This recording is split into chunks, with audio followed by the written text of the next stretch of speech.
Have you ever told yourself, this time I'm going to really declutter? Halfway through, you're sitting there holding onto something you just can't seem to let go of. I get it. I've seen this many times. It's normal. I'm Taya, a professional organizer. That's where you are right now, caught between wanting less clutter, not wanting to lose what matters most. You're not alone, because decluttering isn't just about what's in your hands. It's about what's in your heart. When you start to understand why it feels so heavy, that's when it finally starts to get easier. Here's what I learned after organizing hundreds of homes in the last decade. Most of the time, when people get stuck, it isn't because you don't know how to declutter. It's because the guilt shows up and it freezes you. There's guilt about money. And there's a voice that says, I can't get rid of this. I spent good money on it. Here's the thing. It doesn't make the money come back. It just costs you more space, more peace, and more energy every single day.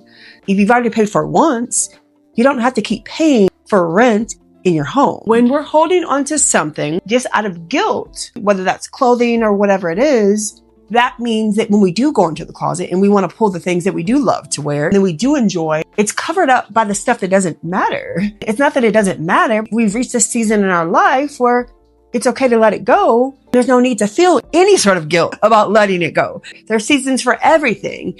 There's a season to let go. I feel like if you're watching this because you are ready to let go, I want you to know I'm here to help you do it. It's what I'm good at. There's the sentimental clutter. These are the items that make your heart ache a little. It's a sweater from someone you love. The art that your kids made years ago. The gift that you didn't really like. You kept it anyway because it felt wrong to let it go. You don't have to keep every item to keep that memory. In fact, when you keep everything, it makes everything that you keep that less important, because not everything can't be important. The people, the moments, the love, those live in you, not in the object. And there's perfection guilt, the thought that says, if I can't do it perfectly, why even start? That one steals your peace more than any clutter ever could. Because progress, even the small, messy kind, that's what actually builds momentum. Is time and the willingness to look at what's in front of you, start with one piece, go on and on and on. Because good enough for now is often what your home needs to breathe again. That is like you pulling, the fire alarm.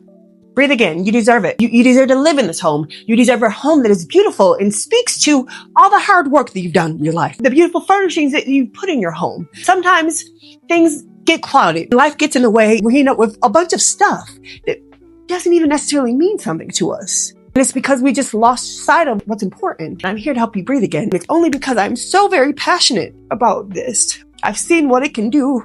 I've seen what decluttering can do for my clients. I've seen what giving them the permission to let go does. It's the most beautiful thing I've ever seen in my life. I want that for you. You deserve it. Deep breath. You're not behind. You're not broken. You are human. And the fact that you care this much, that's a beautiful thing, because that means you don't just want your home to look clean. You want it to feel calm. That's what I do here. That's where the real change begins. And I know you're ready. So let's let go together.